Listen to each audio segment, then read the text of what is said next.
Y dice el libro de Salmos, capítulo 112, verso 7, no tendrá temor de malas noticias. Diga conmigo, malas noticias. Su corazón está firme, confiado en Jehová. Capítulo que acabamos de leer dice, no tendrá temor de malas noticias. Usted y yo no tenemos que tener temor de malas noticias.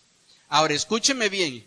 Una mala noticia genera automáticamente una emoción natural que hay en nosotros, que es el temor.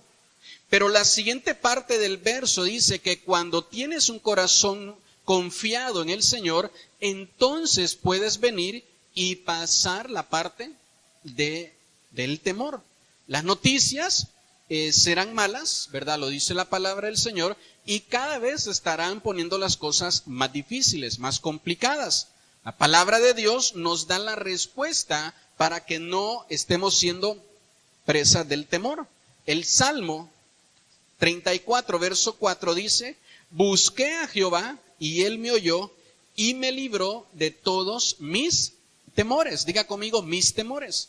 Entonces, ¿cuál es la clave? Aquí dice este verso, buscar a Jehová, buscar a Dios. Que nosotros podamos buscarlo a Él, ya que Él es el único que puede librarnos de todo temor. El Salmo 56, verso 3 dice, en el día que temo, yo en ti confío. Fíjese bien qué tremendo esto y qué gran contraste que hay entre la confianza y el temor. Y dice ahí el salmista, en el día que temo, en ese mismo día, diga conmigo, no para mañana, en ese mismo día, dice, yo comienzo a confiar en el Señor. Entonces, nosotros vemos el día de hoy mucha gente pensando que toda verdad, las enfermedades que se están desarrollando, que están pasando, la gente piensa, hay personas que están convencidas de que van a poder vencer esas enfermedades con un cubreboca. Aun cuando la información está ahí, dice, eso no te ayuda a evitar la enfermedad, sino que si la tienes, te ayuda a que no contagies a los demás. Pero la gente va desenfrenadamente y dice, pues deme 2 cajas de cubreboca, por favor. Deme todo el alcohol que tenga, deme todo, por favor, el desinfectante, deme todo el gel para limpiar manos, deme todo lo que tenga. La gente llena de temor, en el día que teme, lo único que hace es alimentar más su temor. Cuando la palabra del Señor nos dice que cuando tú ves que en tu corazón hay temor, lo que tienes que hacer es empezar a confiar en el Señor. Escúcheme bien, el no tener miedo es una decisión personal, cada uno de ustedes. Si tú tienes miedo, tú lo decidiste. Y si no tienes miedo, tú lo decidiste. El temor es una emoción. ¿Sí dice amén conmigo? Y como les decía hace un momento, es natural que lo experimentes. Es natural que lo tengas. Pero también tienes que tomar la decisión de no quedarte ahí. Hay personas muy atrevidas que han hecho cosas no por falta de temor, sino porque aún con todo y temor se avientan a hacerlas. Se avientan y dicen, bueno, pues tengo temor, tengo miedo, las manos me sudan, estoy temblando, pero en el nombre de Dios sea, y ahí voy. Y se atreven a hacer las cosas. Entonces el temor es una decisión, el estar en temor es una decisión que tú tomas. Tú dices, ahorita tengo temor. En ese mismo momento, confía en Dios, dice ahí el Salmo 56. Ahorita tengo miedo. Y no solo miedo, por favor, a esta enfermedad que hay, a lo que sea en tu vida. Ahorita tengo miedo. En ese momento, dile, Señor, ayúdame a confiar en ti. Ayúdame a poner mi confianza en ti y no en lo que pueda suceder. En medio de las malas noticias, debemos nosotros de empezar a orar, a clamar a Dios, porque Él es el único que nos va a poder ayudar. Ezequiel, capítulo 21, verso 7, dice ahí, mire, Ezequiel 21, 7, cuando te dijeren, ¿por qué gimes tú? Escúcheme bien, por favor. Hace un momento orábamos en la casa de oración. Y en la casa de oración orábamos y decíamos que ahorita la gente anda buscando respuestas. Y la gente dice, voy a ver qué dicen las noticias en internet, voy a ver qué dice el Facebook, voy a ver qué dicen las redes sociales.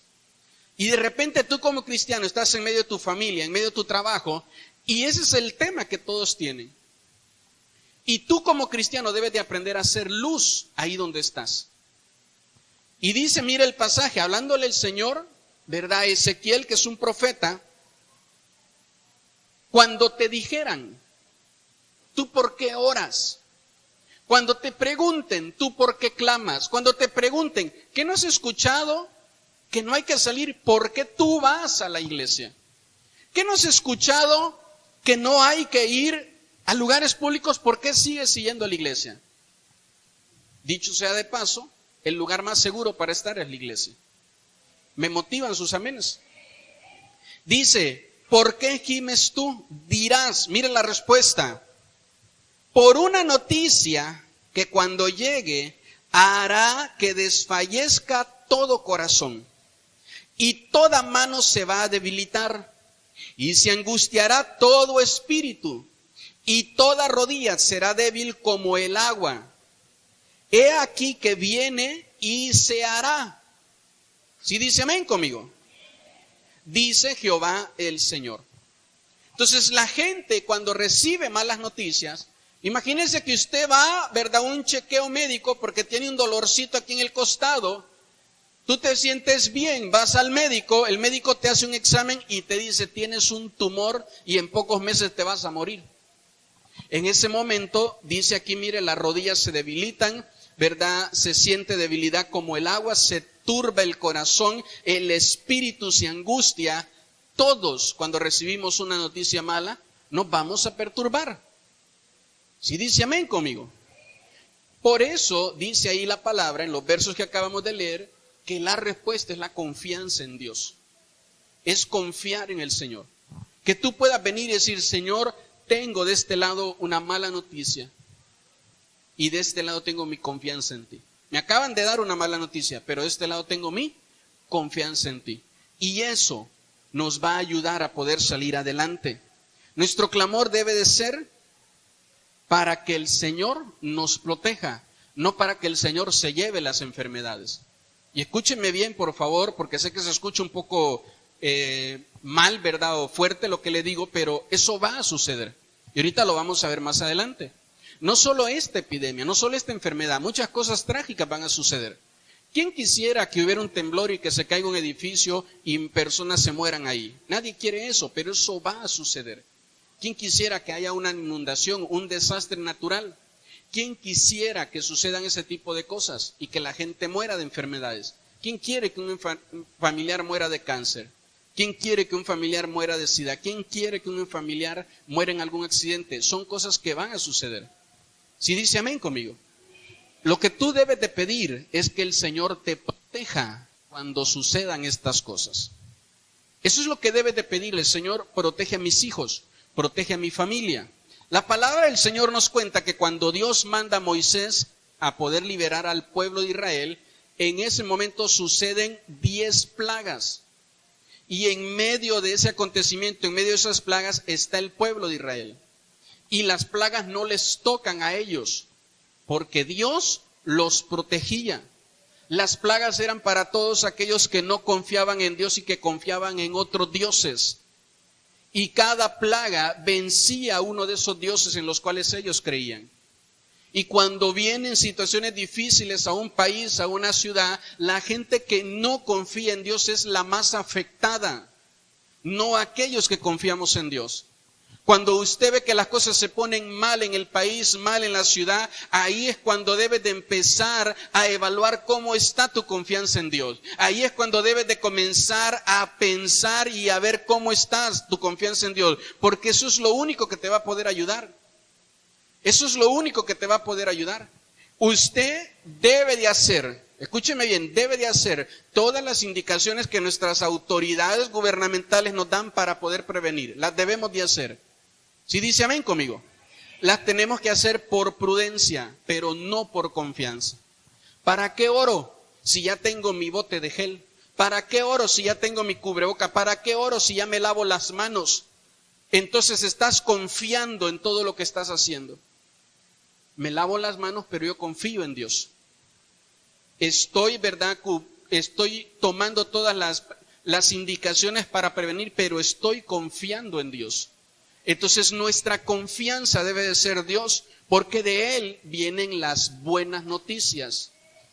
Quiero hablarle, ¿verdad?, en este primer punto de noticias de protección. Diga conmigo, el Señor me protege. Salmo 91, verso 1 al 3, y después nos vamos a saltar del verso 10 y 11. Dice el verso 1, el que habita al abrigo del Altísimo morará bajo la sombra del Omnipotente. Diré yo a Jehová, esperanza mía y castillo mío, mi Dios, ¿en quién? ¿Qué, iglesia? En quien confiaré. Él te librará. Fíjese bien, Él te librará del lazo, del cazador y de la peste destructora. Lo que estamos viviendo hoy. Él te librará. Verso 10 y verso 11. No te sobrevendrá mal, ni plaga tocará tu morada. Estas son las noticias que yo tengo para usted. Verso 11. Pues a sus ángeles mandará cerca de ti, que te guarden en todos tus caminos. Fíjese bien qué tremendo esto. Voltéeme a ver. Dice aquí, el que mora en Dios, Dios mora en él. Ese es el problema de mucha gente, que cuando dice, híjole, las cosas están mal, necesito ir a buscar a Dios. Necesito, ¿dónde dejé guardado a Dios? Saquen a Dios del botiquín de emergencias porque ahorita la cosa es tan terrible. Como alguien, ¿verdad?, que va al médico, le detectan una enfermedad y ahora sí, ¿dónde está Dios? Y Dios va a estar ahí, Dios no le va a decir que no a una persona, Dios no lo va a rechazar. El problema es que la gente empieza a culpar a Dios. Y dicen, ¿por qué Dios no me cuidó? ¿Por qué Dios no me protegió? La palabra de Dios es clara. El que mora en el Señor, dice, entonces el Señor mora en él, lo cuida y lo protege por cuanto ha confiado en el Señor. Entonces usted dice, yo necesito que el Señor me proteja, que el Señor me cuide. Escúcheme bien, Dios no va a cuidar tu casa solo porque tengas en casa un salmo abierto, la Biblia abierta en un salmo.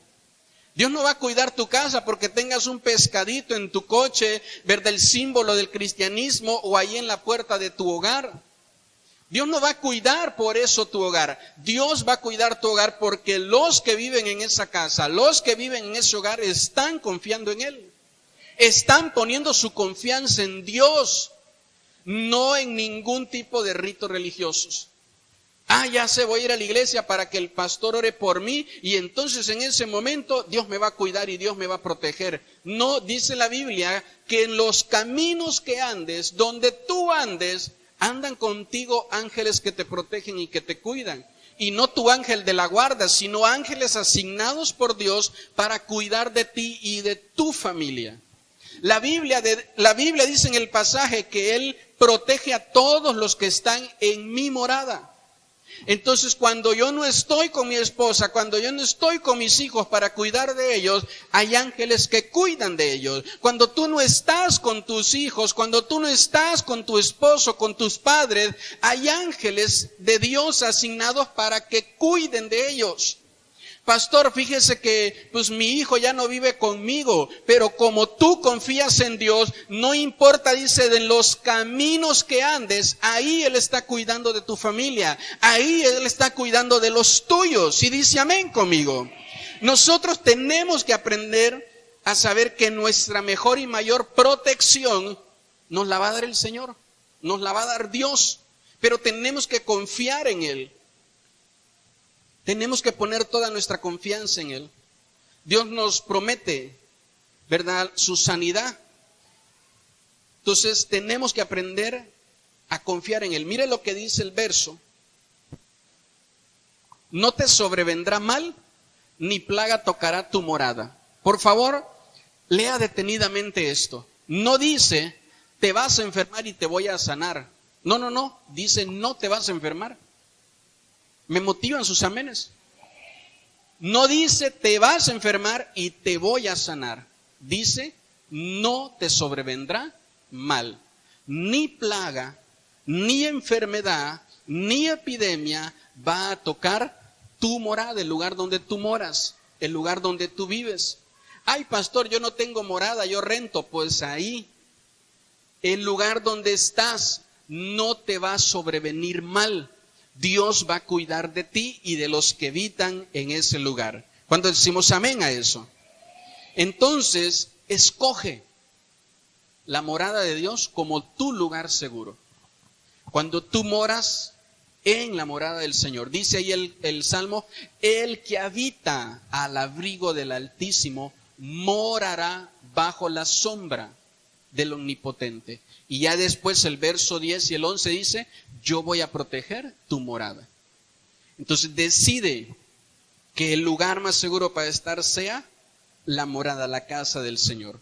En estos tiempos difíciles, benditos todos los creyentes que moran en el Señor. Benditos todos los creyentes, todos los cristianos, ¿verdad?, que asisten a la iglesia. Todos los cristianos que confían en Dios. Benditos ellos.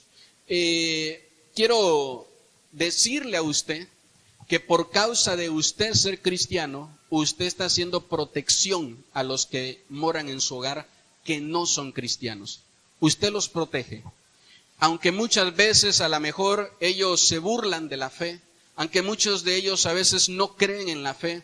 Hay mujeres cristianas que tienen una pareja que no es cristiano y de repente dice, ¿qué crees? Que en el trabajo pasó algo malo y a mí no me pasó nada. Y no entienden de verdad que la bendición, la cobertura espiritual que hay en ese cristiano los protege.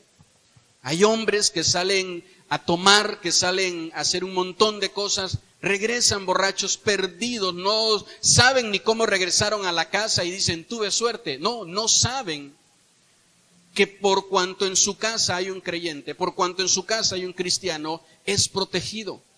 La palabra del Señor nos muestra que el Señor trae bendición sobre nosotros y todos los que habitan, sobre todos los que están en nuestro hogar. Les alcanza a ellos la salvación. Y de repente, ¿verdad? Tu hijo está muy rebelde, tu hija está muy rebelde y se va de casa a fiestas, a cosas terribles y regresa a casa sana. Porque tú eres protección a tu familia. Me motivan sus amenes. Mire lo que dice el libro de Éxodo capítulo 12, verso 13. Mire, yo le recomiendo a usted que llegando a casa usted lea todo este capítulo, por favor. Le quiero leer nada más el verso 13. Y la sangre os será por señal en las casas donde vosotros estéis. Póngame atención, por favor, ahorita. Voltéeme a ver. No dice en tu casa. No lo dice como el Salmo 91. No está dando una bendición a la casa. Dice en la casa que estés. Entonces usted dice, pastor, yo ahorita estoy viviendo con unos tíos. Benditos tus tíos por ti. Pastor, yo estoy viviendo con mis abuelos. Benditos tus abuelos por ti. Y dice aquí el pasaje, mire, la sangre os será por señal en las casas donde vosotros estéis. Y veré, diga conmigo, el Señor va a ver. Veré la sangre y pasaré de vosotros y no habrá en vosotros plaga de mortandad cuando hiera la tierra de Egipto. Pues ¿qué cree? Que ya nos alcanzó la enfermedad, ya llegó la plaga a México, ya llegó la plaga a Oaxaca, ya llegó la plaga a Pinotepa Nacional. ¿Qué vamos a hacer? ¿Ponernos a temblar? ¿Empezar a comernos las uñas? ¿Salir, verdad, bajo un pánico, bajo histeria, a estar viendo ahora qué vamos a hacer? ¿Ir a consultar cuál es el plan de protección civil del centro de salud? ¿Qué es lo que vamos a hacer? Dice aquí, mire, que cuando venga todo eso, el Señor va a pasar. Y cuando Él vea que en esta casa hay la señal de la sangre del Cordero, dice que Él va a pasar por ese lugar y todos los que estén ahí no serán tocados. Me motivan sus amenes. Todos los que estén ahí no serán tocados. Todos los que estén ahí no serán tocados. Usted debe de aprender a confiar en el Señor, porque eso te va a dar protección a ti y a tu familia. Eso te va a dar protección a ti y a tu familia. Si usted lee todo el capítulo completo, este es el momento cuando mueren todos los primogénitos, los hijos, ¿verdad?, mayores en Egipto, pero en medio de Egipto está el pueblo de Israel, que están siendo esclavos. Escúcheme bien, aquellos que tenían el poder, aquellos que tenían el dinero, las riquezas, aquellos que tenían la autoridad, ellos sufrieron el daño más grande. A todos ellos sus hijos les murieron. Y aquellos que eran esclavos fueron los que se salvaron. Entonces esto no es por condición social, esto no es por el que tenga más dinero o menos dinero. Nosotros no tenemos dinero, se me hace que nos va a ir muy mal con esta enfermedad. Tú tienes a Dios. Me motivan sus amenes. Hace un momento lo cantábamos, mayor es el que está conmigo que el que está en el mundo. Usted tiene a Dios, usted tiene que saber que Dios cuida de usted y que Dios le protege. Por eso vuelvo a repetir, pastor, ¿qué es lo que tengo que hacer? Asegurarte que estás confiando en Dios. Eso es todo. Si usted dice, no entendí el mensaje de hoy, no puedes, por favor, irte sin entender esto. Asegúrate de que estás confiando en Dios. Asegúrate de que estás confiando en Él. Número 2, las noticias que vienen del cielo. Apocalipsis capítulo 6, verso 8. Después vi un caballo pálido y amarillento. El que lo montaba se llamaba Muerte. Y lo seguía el representante del reino de la muerte. Y los dos recibieron poder para matar a la cuarta parte de los habitantes de este mundo, con guerras, hambres, enfermedades y ataques de animales salvajes. Le estoy leyendo la versión del lenguaje actual. En nuestra versión Reina Valera dice diferente, pero la palabra del Señor nos muestra en Apocalipsis capítulo 6, póngame atención en esto por favor, que cuando Juan está en el cielo y le está siendo revelado el Apocalipsis, dice que él empieza a ver que se agarran unos rollos y se empiezan a abrir los sellos, y se abren 7 sellos. Pero en los primeros 4 sellos se desatan 4 jinetes. Entonces, cada sello, en los primeros 4, desata un jinete. Y aquí estamos viendo el 4.º jinete. Y aquí estamos viendo que todo lo que se profetiza es lo que estamos nosotros viviendo alrededor del mundo. Estamos viendo guerras, hambres, ataques, dice, de animales salvajes y enfermedades. ¿Qué es lo que está sucediendo? Entonces nosotros tenemos que saber, insisto, a usted le gusta, ¿verdad?, leer sobre escatología, sobre el libro de Apocalipsis. Los 4 jinetes que están profetizados en la Biblia, los 4 ya están cabalgando sobre este mundo. Los 4 ya están cabalgando sobre esta tierra. Y el peor de los 4 es este cuarto. Y las cosas, escúcheme bien, no van a mejorar. Y no soy portador de malas noticias. Las cosas no van a mejorar porque así están profetizadas. No es que por orar el mal se va a ir. Por orar voy a ser protegido en medio del mal. Por orar, por buscar de Dios, voy a ser protegido cuando el mal crezca y cuando el mal venga. Eso es lo que la palabra del Señor nos muestra. Debemos nosotros estar atentos a las noticias del cielo, no a las noticias, ¿verdad?, que vemos en canales de televisión, en redes sociales, donde sea que usted las vea. Infórmese, pero su primer medio de noticias es el cielo. El libro de Apocalipsis dice que van a suceder señales, entonces debo de estar al pendiente de ellas. El escenario es la tierra, pero la autoridad, pero las órdenes vienen del cielo. Allá es donde se da la orden y aquí es donde sucede. Aquí estamos viendo que sucede algo que ya se dijo en el cielo. Aquí estamos viendo que está aconteciendo algo que en el cielo ya se decretó. Todo lo que está sucediendo nos está avisando que la venida de Cristo está cada vez más cerca. Jesús mismo, cuando estuvo en la tierra, dijo, cuando yo venga, mucha gente va a quedar confundida. ¿Sabe cuál es la confusión? De decir, tuve la oportunidad de salvarme y me perdí. Eso es lo que va a confundir a la gente. ¿Por qué no tomé la oportunidad?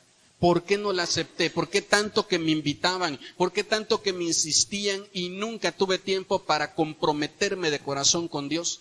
Y ahora que sucede lo que me estaban diciendo que iba a suceder, ahora que Cristo vino y ahora que la gente desapareció, me quedé aquí.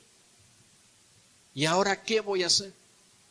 Porque déjeme decirle que cuando Cristo ya venga, ahorita lo vamos a ver más adelante, ¿verdad? La gente que se quede se va a quedar a un tiempo todavía más terrible, a un tiempo de muerte y de condenación. Ahorita vivimos en un tiempo de gracia y de salvación.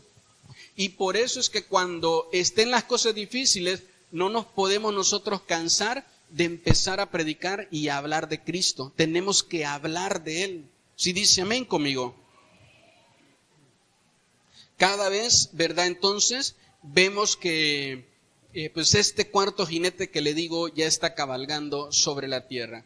Ahora, quiero pedirle que se prepare para la mejor y más grande noticia que hay. Mateo capítulo 25, vamos a leer desde el verso 1 en adelante. Entonces el reino de los cielos será semejante a 10 vírgenes, que tomando sus lámparas salieron a recibir al esposo. 5 de ellas eran prudentes, ¿cuántos decimos amén? Y 5 eran insensatas. Las insensatas, tomando sus lámparas, no tomaron consigo aceite. Ponga mucha atención, por favor, a esta parte que es clave en lo que le voy a enseñar a continuación. Las insensatas, tomando sus lámparas, no tomaron consigo aceite. Mas las prudentes tomaron aceite en sus vasijas juntamente con sus lámparas. Y tardándose el esposo, cabecearon todas y se durmieron. Y a la medianoche se oyó un clamor. Diga conmigo, esta es la buena noticia. Aquí viene el esposo, salid a recibir. Y las insensatas dijeron a las prudentes, dadnos de vuestro aceite, porque vuestras lámparas se apagan. Mas las prudentes respondieron diciendo, para que no nos falte a nosotras y a vosotras, id más bien a los que venden y comprad para vosotras mismas. Pero mientras ellas iban a comprar, vino el esposo. Diga conmigo, esta es la buena noticia. Vino el esposo y las que estaban preparadas entraron con él a las bodas y se cerró la puerta. Después vinieron también las otras vírgenes diciendo, Señor, Señor, ábrenos. Mas él le respondió y dijo, de cierto os digo que no os conozco. Velad pues, fíjese bien, velad pues, porque no sabéis el día ni la hora en que el Hijo del Hombre ha de venir. Usted debe estar preparado para esto. Voltéeme a ver, por favor. Las 10 eran vírgenes. Las 10 tenían lámparas. Las 10 estaban habitando en la misma casa. Las 10 tenían la misma revelación y esperaban al esposo. Las 10 tenían, ¿verdad?, todo el conocimiento para saber que el esposo pronto venía. Pero 5 estaban confiando y las otras 5 no estaban confiando. 5 estaban preparadas y las otras 5 no. Y así dijo Jesús, que cuando sea el momento del arrebatamiento, muchos que iban cada domingo a la iglesia se quedarán en esta tierra. 5 estaban en todo, tenían todo igual, todo igual, pero se quedaron. Y escúcheme bien qué tremendo esto, que cuando se dan cuenta la importancia del aceite, dicen, ahora dame del tuyo. No, pues no te puedo dar porque esto es personal. Entonces voy a ir a comprar. De verdad que hay gente que piensa que se va a salvar por comprar la salvación. Y no es así. Entonces, ¿verdad? Ellas fueron y dice que salieron. Y mire qué tremendo, que sí compraron aceite. Porque hoy hay gente que vende la salvación. Hermano, ¿quiere un milagro? Traigo una ofrenda de 500 y ahorita vamos a orar por usted. Traigo una ofrenda de 1000 y el Señor va a sanar a su hijo. Y la gente de verdad cree que eso va a suceder. Como no tengo una vida de oración, como no tengo una vida de santidad, me la paso pecando, no tengo lo necesario para poder venir y recibir el aceite, entonces lo compro. Eso es lo que muchas personas creen y se engañan al pensar eso. Y decir, bueno, pues yo no voy a la iglesia, pero pues ahí veo cómo le hago para llegar al cielo. Y la palabra del Señor aquí nos muestra que estas vírgenes, ellas eran vírgenes, ¿verdad? No se habían corrompido en esta parte. Eran vírgenes las 10, pero 5 se quedaron. Y cuando van y llegan con su aceite comprado, tocan la puerta y todavía el Señor les logra contestar. Y les dice, ¿qué quieren? Déjanos entrar. A ustedes no las conozco. Pero Señor, yo iba a la iglesia, pero no te conozco. Porque insisto, ¿cómo yo tengo una relación con Dios? Orando en su presencia. Por eso es que insisto, mire, orar es hablar con Dios, eso significa orar. Y cuando usted viene a la iglesia y estamos orando y usted con los ojos abiertos y con las manos en la bolsa y viendo quién llegó y quién se paró y quién se fue y usted no ora, usted está aquí en la iglesia, pero usted no se relaciona con Dios. Ay, pastor, me cuesta orar porque siempre me duermo. Escúcheme bien, es ahí en el tiempo de oración donde tú empiezas a conocer a Dios y donde Dios te va a conocer a ti. Entonces usted no puede tomársela a la ligera la oración, porque es muy importante. La oración mantiene mi lámpara con aceite. La oración mantiene mi comunión con Dios y Dios me conoce a mí. Y yo conozco a Dios. Si dice amén conmigo.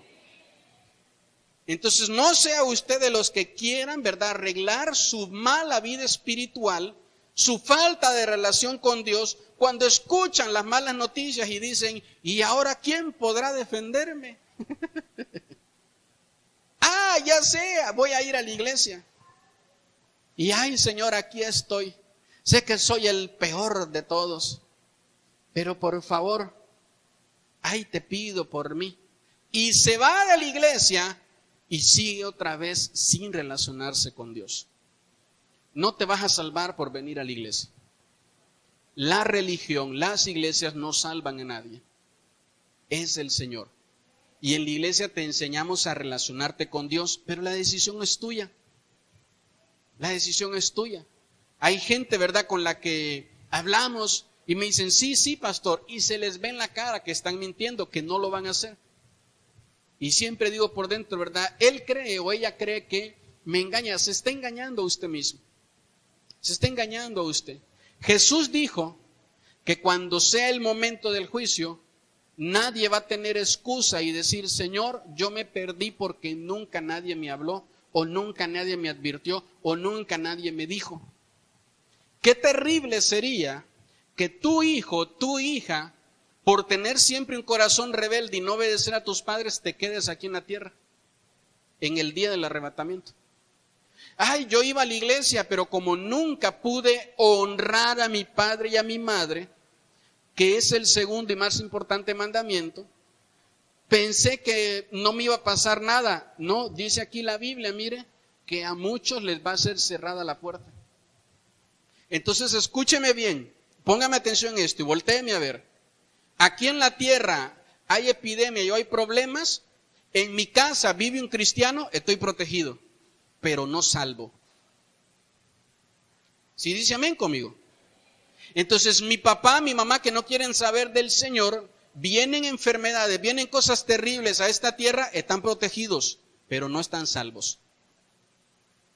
Y si llega el momento que el Señor viene, ¿verdad?, por su iglesia, sucede el día de la venida de Cristo, sucede el día del arrebatamiento y nos vamos con el Señor, los que están protegidos deben de estar salvos para irse, no solo protegidos. Aquí en la tierra Dios protege a tu hijo, pero si tu hijo no tiene una relación con Dios, porque tú como papá o como mamá no le instruyes en el camino del Señor, se va a quedar por muy feo que suene. Aquí en la tierra tu hija está protegida. Aquí en la tierra tu papá, tu mamá que no quieren saber de Dios están protegidos. A causa de la protección de Dios sobre tu vida, ellos están protegidos. ¿Sí dice amén conmigo? Pero necesitan estar salvos. Necesitan la salvación para que ellos puedan ser libres de todo juicio que va a venir sobre esta tierra. Entonces, ay, pastores, que ya le hablé 1000 veces a mi papá, a mi mamá y no quieren. Luego hasta se pelean conmigo. Es mejor. Síguelo intentando, sigue hablando mientras tengas tiempo. Y no quieras que te pase como las vírgenes, ¿verdad?, insensatas. Que no quieras que te suceda algo así. Y después de estarte lamentando y decir, ¿por qué nunca le insistí a mi papá y a mi mamá? Pastor, es que mi hijo no quiere, mi hija no quiere. Hermano, buenos días, ¿cómo está? Bien. Y sus hijos se quedaron en la casa porque dicen que no quieren venir a la iglesia. Muy mal. Tráigaselos a la fuerza, aunque sea. Pastor, es que no quiero obligar a nadie. No, la Biblia dice, fórzalos a entrar. Porque esto no es de juego. Aquí no se trata, ¿verdad?, si quiere o no, se trata de algo de vida o muerte. ¿Sí dice amén conmigo? Tú sabes que tu hijo está gravemente enfermo y no se quiere tomar la medicina, ¿lo vas a dejar así? Tu hijo dice, no quiero comer verdura, dame puras papas, puros chetos y Coca-Cola. ¿Lo vas a dejar así? ¿Verdad que no? Lo obligas, hasta agarras lavar el cinturón, el cable con lo que lo tortures. Y le dices, ¿te la comes o ahorita vas a ver? O algunos más sinvergüenza, ¿verdad? Que Dios los perdone y dicen, ¿te la comes o llamo al pastor? ¿Y yo qué culpa tengo? ¿Me vas a obedecer o ahorita o te voy a llevar con el pastor? ¿Verdad? Entonces lo obligas porque sabes que es por su bienestar, que es por su vida. Entonces yo sé que es por el bienestar de mis hijos que estén en la casa del Señor. Y aunque no quieran venir, van a venir. Mientras yo pueda estorbarles, mientras yo pueda, ¿verdad?, insistir con ellos, mientras yo pueda traerlos, lo voy a hacer. Lo voy a hacer siempre. ¿Por qué? Porque quiero la salvación para ellos, no solo la protección. ¿Sí dice amén conmigo? Entonces tenemos nosotros que tener una vida confiada en el Señor para no querer salir de emergencia, arreglar nuestra mala relación con Dios cuando vengan problemas sobre esta tierra. Debemos de prepararnos para la buena noticia. Así cuando escúcheme bien esto, prepárate para la buena noticia. ¿Prepárese para qué? Prepárate para la buena noticia. ¿Cuál es la buena noticia? Ahí viene el esposo. Ahí viene Cristo.